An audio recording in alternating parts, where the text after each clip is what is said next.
বৈষম্য বিরোধী ছাত্র আন্দোলনের এক দফা দাবির সমর্থনে প্রেসক্লাবের সামনে অবস্থান নিয়েছে সম্মিলিত পেশাজীবী পরিষদ সহ বিভিন্ন সংগঠনের সদস্যরা।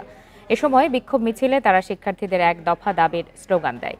প্রিয় নম্বর সেট করে বিকাশে সেন্ড মানি করুন ফ্রি।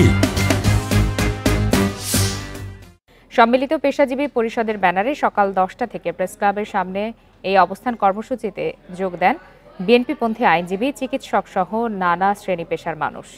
এ সময় বক্তব্যে পেশাজীবীরা শিক্ষার্থীদের আন্দোলনকে সমর্থন দিয়ে জানান, যেসব শিক্ষার্থী ও সাধারণ মানুষকে নির্বিচারে গুলি করে হত্যা করা হয়েছে, এই হত্যার বিচার করতে হবে। তবে এই হত্যাযজ্ঞের সঙ্গে যেহেতু সরকার সম্পৃক্ত, তাদের অধীনে সুষ্ঠু বিচার সম্ভব নয়, তাই এই সরকারকে দ্রুত পদত্যাগের আহ্বান জানান তারা।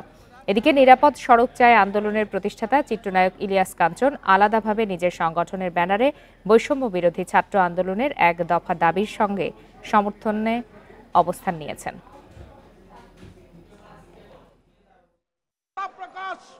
অনুষ্ঠানে আমি ছাত্রদের এই আন্দোলনের প্রতি একাত্মতা ঘোষণা করছি সাংস্কৃতিক অঙ্গনের পক্ষ থেকে।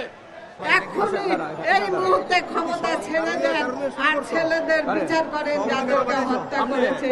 আপনাদের কাছে হাত জোর করে নিবেদন করছি, আপনারা হাসিনার পতন না হওয়া পর্যন্ত যাবেন না। আজকে আমার এই স্বাধীন দেশে